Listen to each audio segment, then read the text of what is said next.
আবারও আমি আপনাদের নিয়ে এলাম আমার ধারাবাহিক ভ্রমণচিত্র অনুষ্ঠান ওয়ান্ডারফুল ইউএসের আরেকটি নতুন পর্ব দেখার জন্য। আমাদের আজকের পর্ব আমরা সাজিয়েছি আমেরিকার অত্যন্ত আকর্ষণীয় একটি জায়গাকে কেন্দ্র করে, আর সেটি হচ্ছে Rocky mountain national park. Rocky mountain national পার্কের অবস্থান আপনাদের জানিয়ে দেওয়ার জন্য আমি বলছি, সেটি যদি নিউ ইয়র্ক সিটি থেকে বলেন তাহলে নিউ ইয়র্ক সিটি থেকে 2000 মাইল পশ্চিমে রকি মাউন্টেনের পাদদেশে অবস্থিত এই Rocky mountain national park Colorado স্টেটের ক্যাপিটাল ডেনভার সিটি থেকে 193 কিলোমিটার উত্তর পশ্চিমে অবস্থিত। রকি মাউন্টেন ন্যাশনাল পার্কটি গড়ে উঠেছে ফ্রন্ট রেঞ্জ নামের রকি মাউন্টেনের একটি পাহাড়ি এলাকার মধ্যবর্তী অবস্থানে। এই জায়গাটি আসলে অনেক সুন্দর। এখন আপনারা যে জায়গাটুকু দেখতে পাচ্ছেন সেটি পাহাড়ের মাঝে অবস্থিত একটি ছোট্ট মাঠের মতো জায়গা বলা চলে। এখানে সাধারণত মানুষজন আসে বিভিন্ন ধরনের হরিণ দেখার জন্য, যার মাঝে উল্লেখযোগ্য হচ্ছে এল্ক এবং আরও নানাবিধ হরিণ এখানে রয়েছে যা আপনারা উপভোগ করতে পারবেন। তার মধ্যে আপনারা দেখতে পাবেন মুজ নামের এক ধরনের হরিণ, যা কিনা আকৃতিতে প্রায় বড় আকৃতির একটি ঘোড়ার সমানও হয়ে থাকে, এবং আরও বিভিন্ন ধরনের হরিণ আপনারা এখানে এলে দেখতে পাবেন। এই জায়গাটি বছরে 4 বার 4 রকমের রূপ ধারণ করে। শীতকালে এখানে চারিদিকে পাহাড়গুলো বরফে আবৃত থাকে এবং গ্রীষ্মকালে এই পাহাড়গুলো সবুজে আবরণ ধারণ করে। আমি যে সময়টিতে এসেছি এটি এখন গ্রীষ্মকাল, তাই আপনারা আশেপাশে সবগুলো পাহাড় সবুজ বরণ ধারণ করেছে দেখতে পাচ্ছেন। তাছাড়া যখন আপনারা এখানে আসবেন বসন্তকালে, তখন আপনারা এখানে এলে দেখতে পাবেন বেশিরভাগ গাছগুলোতে সবুজ কোনো পাতা নেই, কিন্তু সবগুলো গাছই দেখতে পাবেন শুধু 2-1 প্রজাতির গাছ ছাড়া অধিকাংশ গাছগুলোই ফুলে আবৃত হয়ে থাকবে। লাল, হলুদ, গোলাপি, সাদা এই বিভিন্ন ধরনের ফুলে যখন গাছগুলো আবৃত হয়ে থাকে তখন গাছে কিন্তু কোনো পাতা থাকে না। সেটি একটি দেখার মতো জিনিস।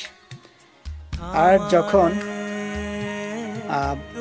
হেমন্তকাল আসে, যেটা আমরা আমাদের বাংলাতে হেমন্ত বা শরৎ বলে থাকি, এদেশের ভাষায় সেটিকে ফল বলা হয়। তো ফলে আপনারা দেখতে পাবেন গাছের পাতাগুলোর রং চেঞ্জ হয়েছে। সবুজ গাছের পাতার রঙগুলো কোনোটা লাল বরণ ধারণ করেছে, কোনোটা সবুজ বরণই রয়ে গেছে, কোনোটা টিয়ে কালার ধারণ করেছে, কোনোটা হলুদ বরণ ধারণ করেছে। এরকম বিভিন্ন ধরনের পাতার রং এখানে পরিবর্তন হয়ে থাকে গাছগুলোতে, এবং তখন সেটি দেখতে সবথেকে বেশি সুন্দর লাগে। তাই কলোরাডো স্টেটের এই রকি মাউন্টেন এবং এর আশেপাশের পাহাড়ি এলাকাগুলো পর্যটকদের মূল দৃষ্টি আকর্ষণ করে হচ্ছে এই ফল সিজনে। এই ফলিও দেখার জন্য পৃথিবীর বিভিন্ন কোণা থেকে মানুষ এখানে বেড়াতে আসে। তো আসুন আমরা উপভোগ করি ভিডিওগুলো এবং দেখি আরও কী কী সুন্দর দৃশ্য এখানে রয়েছে সেগুলো দেখার চেষ্টা করি এবং উপভোগ করি বিধাতার সৃষ্টি কত সুন্দর হয়ে থাকে, আর উপভোগ করি ইউনাইটেড স্টেট, আমাদের আমেরিকা কত সুন্দর একটি দেশ। আপনারা যখন এখানে আসবেন, এখানে এই রকি মাউন্টেনটি সবথেকে নিকটবর্তী শহরটির নাম হচ্ছে স্টেজ পার্ক। স্টেজ পার্কে যখন আপনারা আসবেন, স্টেজ পার্কে বেশ কিছু হোটেল রয়েছে থাকার জন্য, আর এখানে কিন্তু হোটেলগুলো তুলনামূলকভাবে একটু এক্সপেন্সিভ। যদি আপনারা ভাবেন যে না, আপনারা তো বেশি পয়সা দিয়ে এখানে হোটেলে থাকবেন না, কিছুটা পয়সা সেভ করতে চান, তাহলে আপনারা স্টেজ পার্কে না থেকে এর কাছাকাছি আরও কিছু শহর রয়েছে যেগুলোতে আপনারা কিছুটা তুলনামূলকভাবে কম পয়সায় থাকতে পারবেন। তার মধ্যে একটি হচ্ছে লাভল্যান্ড, একটি হচ্ছে বোল্ডার, এবং আপনারা যদি ডেনভার সিটিতেও থাকতে চান সেখানেও আপনারা থাকতে পারবেন। সেখানে নানা ধরনের হাই ক্লাস থেকে শুরু করে একেবারে সাশ্রয়ী মূল্যের বিভিন্ন ধরনের হোটেল সেখানে রয়েছে। দিন ৩৫ টাকা রাত থেকে শুরু করে এমনকি প্রতি রাত ৩০০ টাকা পর্যন্ত, আমি ডলারের কথা বলছি, $৩০০ পর্যন্ত খরচ করেও এখানে আপনি থাকতে পারেন। তো ডেনভারে থাকলে যেটা হবে, সেখান থেকে আপনাকে আসার জন্য হয়তো গাড়ি ভাড়া করে নিতে হতে পারে। আপনারা গাড়ি ভাড়া করতে পারেন।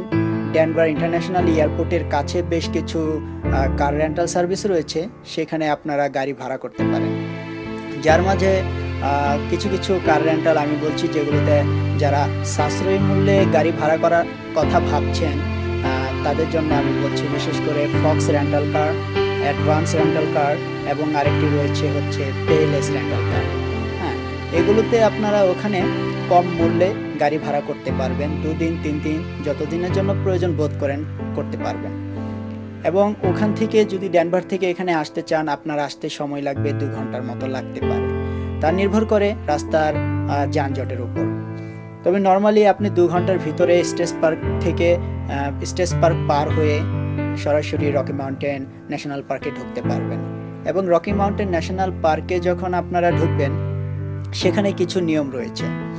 সেক্ষেত্রে রকি মাউন্টেন ন্যাশনাল পার্কের মূল গেটে আপনাকে টাকা প্রদান করে গেট পাস নিতে হতে পারে।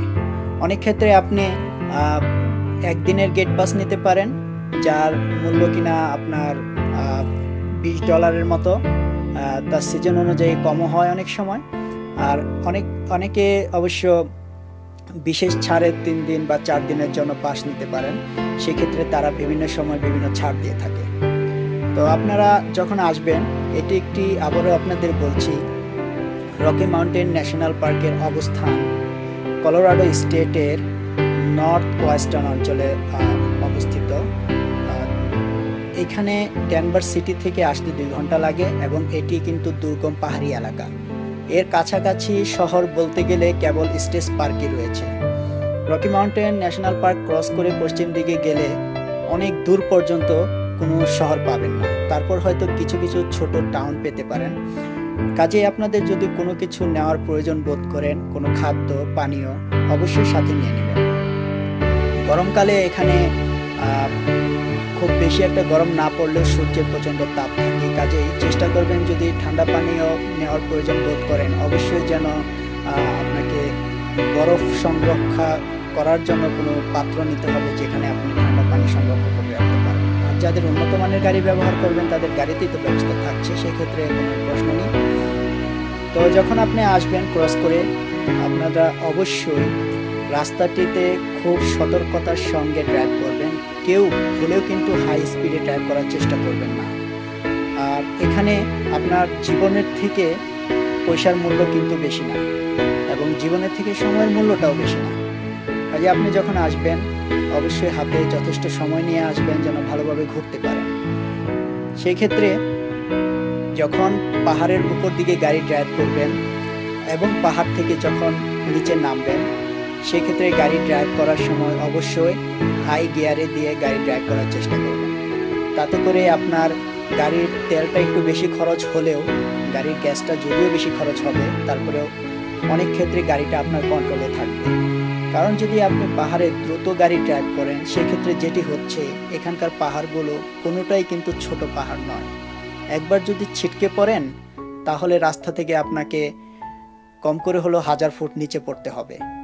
আর যদি উপর থেকে পড়েন, তাহলে তো 10,000 ফিট, অর্থাৎ আপনার গাড়ি বা বডির কোনো অস্তিত্বই পাওয়া যাবে না। সেক্ষেত্রে ড্রাইভিংয়ের বিষয়টা খুবই সতর্কতা। আর যারা ড্রাইভিংয়ের অভিজ্ঞতা নেই পাহাড়ে, অবশ্যই এমন কাউকে নেবেন যারা কিনা পাহাড়ের এরকম হাই রাইজ ট্রেনে ড্রাইভ করার অভিজ্ঞতা রয়েছে, সে ধরনের কোনো ড্রাইভার সঙ্গে নেওয়ার চেষ্টা করুন।